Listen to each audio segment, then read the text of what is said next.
Bapak, Ibu, dan saudara-saudara terkasih dalam Yesus Kristus, kita akan mendengarkan firman Allah pada hari ini yang terambil dari kitab 2 Yohanes, pasal yang pertama, ayat yang keempat sampai 11. Mari kita buka Alkitab kita dari kitab 2 Yohanes, pasal yang pertama, ayat yang keempat sampai yang ke-11. Mari kita baca bersama-sama dalam hati, dan saya akan membaca ayat ini untuk kita semua. Di bawah perikop, tetaplah di dalam ajaran Kristus. Aku sangat bersuka cita bahwa aku mendapati bahwa separuh dari anak-anakmu hidup dalam kebenaran sesuai dengan perintah yang telah kita terima dari Bapa. Dan sekarang aku meminta kepadamu, Ibu, bukan seolah-olah aku menuliskan perintah baru bagimu, tetapi menuruti perintah yang sudah ada pada kita dari mulanya, supaya kita saling mengasihi. Dan inilah kasih itu, yaitu bahwa kita harus hidup menurut perintahnya. Dan inilah perintah itu, yaitu bahwa kamu harus hidup di dalam kasih sebagaimana telah kamu mendengar dari mulanya. Sebab banyak penyesat telah muncul dan pergi ke seluruh dunia yang tidak mengaku bahwa Yesus Kristus telah datang sebagai manusia. Itu adalah penyesat dan antikristus. Waspadalah supaya kamu jangan kehilangan apa yang telah kami kerjakan itu, tetapi supaya kamu mendapatkan upahmu sepenuhnya. Tetapi orang yang tidak tinggal di dalam ajaran Kristus, tetapi yang melangkah keluar dari situ, tidak memiliki Allah. Barang siapa tinggal di dalam ajaran itu, ia memiliki bapa maupun anak. Jikalau seorang datang kepadamu dan ia tidak membawa ajaran ini, janganlah kamu menerima dia di dalam rumahmu, dan janganlah memberi sapa kepadanya. Sebab barang siapa yang memberi salam kepadanya, ia mendapat bagian dalam perbuatan yang jahat. Baik, Bapak, Ibu, dan saudara-saudara terkasih, ada hal yang perlu kita ketahui bahwa awalnya kitab Yohanes ini ditujukan kepada gereja, jemaat gereja pada saat itu, yang dimana hal ini menjadi sesuatu yang penting buat jemaat pada saat itu. Karena jemaat pada saat itu mengalami problematika, yaitu banyaknya ajaran-ajaran sesat yang tidak menerima ajaran bahwa Allah telah hadir ke dunia dengan perwujudan yaitu Yesus Kristus. Nah, penulis dari kitab 2 Yohanes ini menguatkan jemaat untuk tetap mengikuti kebenaran yang ada dalam hati mereka dan menggenapi hukum kasih. Tetapi ada juga kemungkinan bahwa dari kitab 2 Yohanes ini ditujukan kepada seorang ibu secara pribadi, supaya menolak pengajaran-pengajaran sesat masuk ke dalam rumahnya. Dan hal itu juga kita dapat lihat di dalam surat 1 Yohanes maupun 2 Yohanes. Dan kata lain, kitab ini memusatkan dan memperhatikan kebenaran ataupun kemurnian di dalam jemaat. Sesungguhnya untuk memperoleh penafsiran, kita perlu melihat kembali teks asli atau bahasa asli yang digunakan dalam nas ini. Tetapi terlepas dari itu, bahwa ada yang perlu kita pelajari, yang perlu kita perhatikan, yaitu yang pertama, anjuran untuk hidup di dalam kebenaran. Yang kemudian yang kedua adalah nasihat untuk saling mengasihi. Ketiga, hidup di dalam kasih. Dan keempat, berhati-hati terhadap ajaran penyesatan. Seperti yang dikatakan Rasul Yohanes yang mengucapkan salam yang penuh hormat kepada seorang ibu. Yang sini tidak disebutkan siapa nama ibunya dan tidak disebutkan siapa nama anak-anaknya. Tetapi Rasul Yohanes menganjurkan kepada mereka dan berpesan kepada mereka untuk selalu waspada dan menasihati mereka supaya berhati-hati terhadap orang-orang yang membawa ajaran sesat. Dengan demikian, Yohanes ingin kita ataupun jemaat-jemaat pada saat itu mempersiapkan dirinya menghadapi kesulitan dan tantangan yang akan datang. Bapak, Ibu, dan saudara-saudara terkasih dalam nama Yesus Kristus, kasih dan kebenaran adalah dua kata yang menjadikan identitas kita sebagai orang Kristen. Ada beberapa pendapat ekstrim yang terjadi pada saat ini, gitu ya. Yang pertama adalah mengatakan kita tidak perlu tahu soal doktrin yang rumit tentunya, karena yang terpenting dalam hidup itu adalah cinta kasih. Kemudian, apa pentingnya terlalu banyak belajar mengenai dogma-dogma dan hal-hal teologi lainnya jika hal itu tidak dinyatakan dalam kehidupan sehari-hari? Itulah yang menjadi pemikiran ekstrim yang pertama. Baru yang kedua adalah, banyak dari kita di antara kita sebagai orang Kristen mementingkan ajaran mengenai doktrin gitu ya. Dia memahami dengan benar bagaimana doktrin tersebut dan bagaimana pengajaran Kristen, tetapi dia tidak memperdulikan bagaimana hidupnya. Dan dia hanya fokus belajar mengenai doktrin dan tidak memperhatikan realitas di dalam kehidupannya, apakah dia menjalani itu atau tidak. Dan dapat kita katakan bahwa dua ekstrem ini tidak boleh ada dalam kehidupan kita sebagai anak-anak Allah, karena itu bukan menjadi identitas kita. Dan menjadi identitas kita yaitu menuruti perintah Allah, yaitu hidup di dalam kasih. Bapak, Ibu, dan saudara-saudara yang terkasih di dalam nama Yesus Kristus, ya, kita memang di dalam kehidupan ini sering melihat ya, apalagi di lingkungan kita, ketika melihat ada anak yang nakal, akan selalu muncul suatu pertanyaan yang mengaitkan dengan orang tuanya.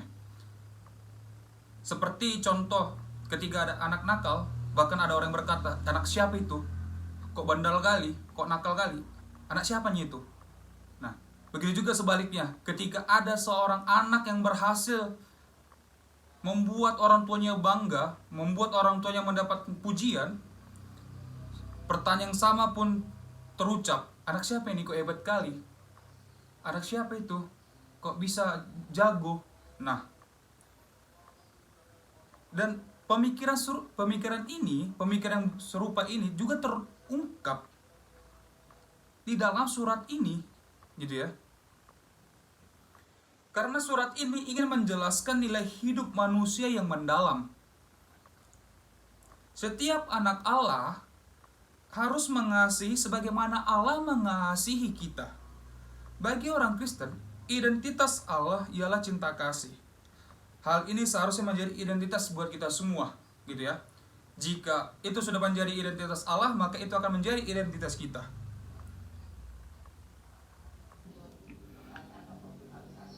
Dalam mencintai manusia, anak Allah menanggung resiko yang besar. Apa itu resikonya? Yaitu dia ditolak, diperlakukan semena-mena, bahkan dihina, dan bahkan tidak dipercaya. Hal itu dilakukan, diwujud nyatakan melalui Yesus Kristus. Bagaimana kita lihat bagaimana Yesus Kristus mengalami penderitaan ketika mau disalibkan. Tetapi meskipun demikian, ia tidak kehabisan akal dan ia tidak kehabisan inisiatif untuk mengasihi kita. Oleh karena itu, sebagai orang Kristen, kita harus mempunyai identitas seperti ini. Identitas seperti apa?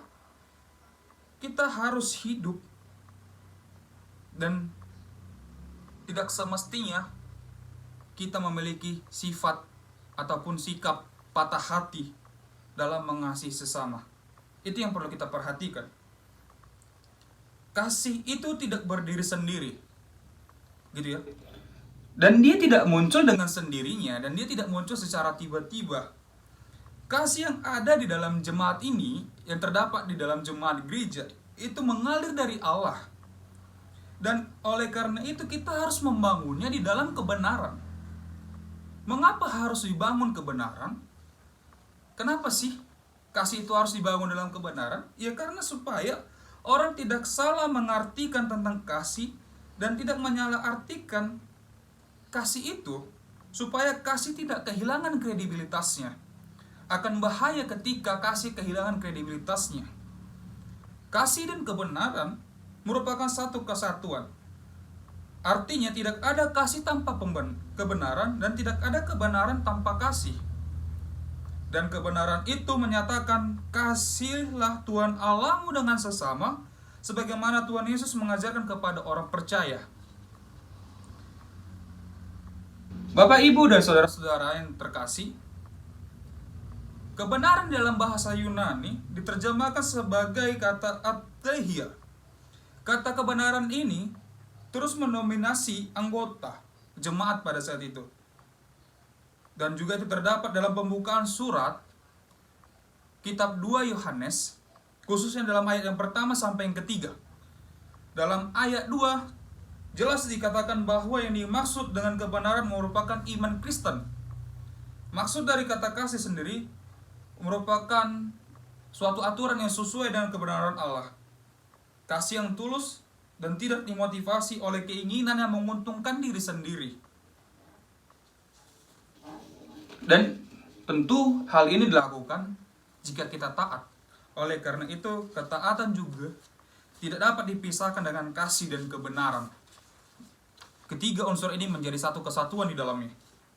Hidup yang mengasihi, yaitu hidup ataupun jalan seturut dan kehendak perintah oleh Bapa. Oleh karena itu, orang yang bersukacita adalah orang yang hidup dalam ajaran Tuhan dan melaksanakan perintah Tuhan. Tidak ada satupun dari kita yang ingin hidup susah. Tidak ada satupun dari kita ingin hidup dalam kemelaratan. Jika ada pun, itu suatu perlu dipertanyakan, ya kan? Itu menjadi suatu pertanyaan, kenapa dia mau hidup dalam kemelaratan? Tetapi dalam hati kita tidak ingin hidup seperti itu. Nah, seperti yang dikatakan di dalam nats ini, jika kita melihat ayat yang kedua sampai yang ke-11, teks ini ingin menegaskan kepada kita bahwa telah banyak penyesat yang tidak mengaku tentang Kristus yang telah datang ke dunia. Ini juga jelas dikatakan oleh penatua di dalam teks ini, agar mereka waspada supaya tidak kehilangan apa yang telah dikerjakan, melainkan mendapatkan upah. Sebab yang tidak tinggal dalam ajaran Kristus, mereka tidak memiliki Allah, dan mereka akan kehilangan upah. Itu kalau kita lari dari ajaran Kristus dan meninggalkan perintah Allah. Nah, yang menjadi pertanyaan kepada kita semua, siapa penyesat pada zaman sekarang ini? Emang ada penyesat dalam zaman sekarang?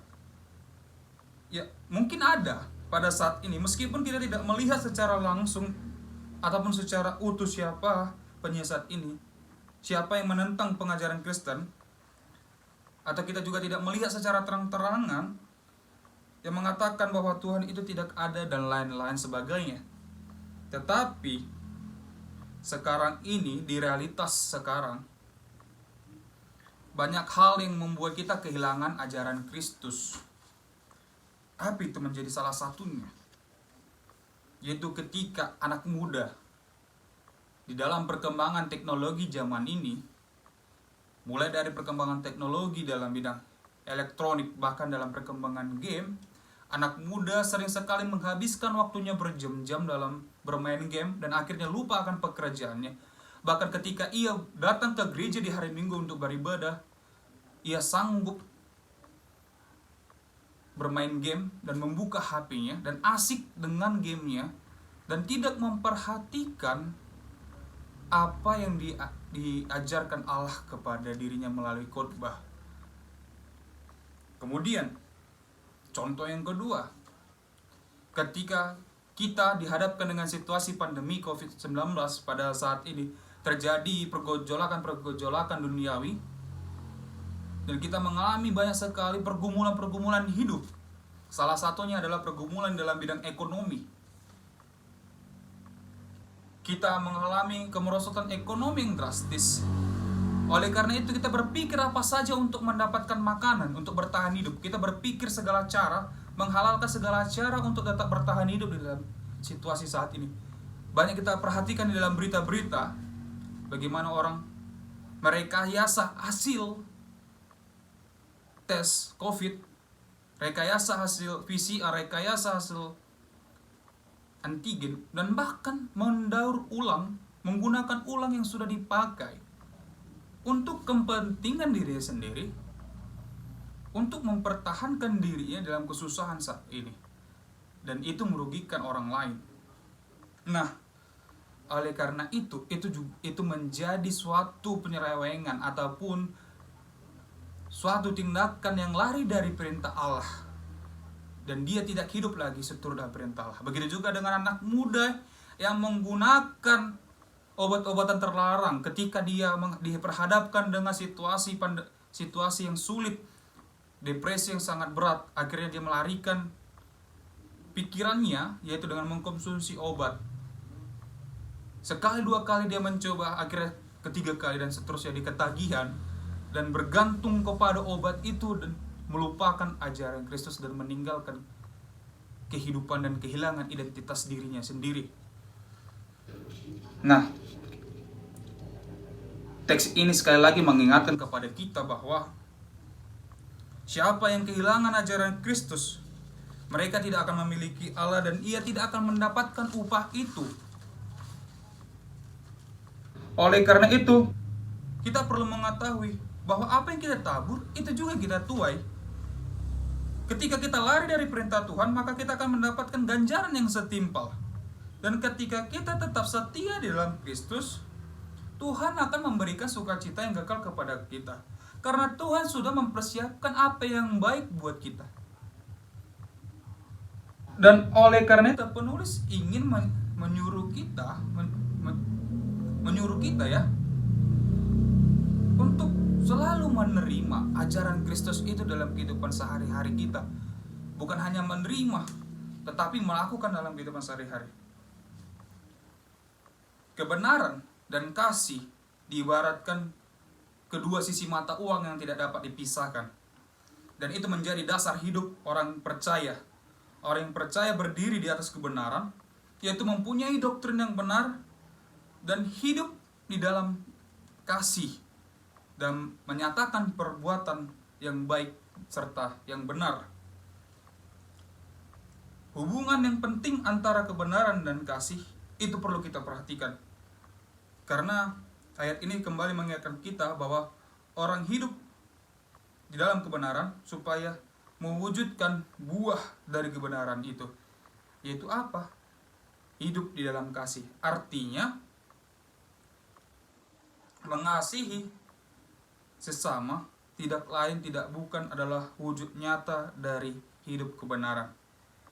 Jangan sampai kita mempunyai pengakuan iman yang jelas tetapi tidak mempunyai kehidupan yang benar, gitu ya. Jangan sampai kita mempunyai iman yang jelas tetapi kita tidak menyatakan, tidak hidup di dalam kebenaran dan tidak memiliki kasih. Oleh karena itu, kita penting mewaspadai terhadap orang-orang yang menyebarkan penyesatan. Kita perlu menjauhkan ajaran-ajaran sesat itu supaya kita tetap satu di dalam jemaat, satu di dalam gereja, satu di dalam Yesus Kristus. Oleh karena itu, dari semua penjelasan yang ada, maka hadirlah sebuah pertanyaan refleksi untuk kita semua. Mampukah kita menghadirkan kasih dan kebenaran dalam rangka mewujudkan rahmat Allah di tengah-tengah kehidupan dunia ini? Amin. Kita berdoa.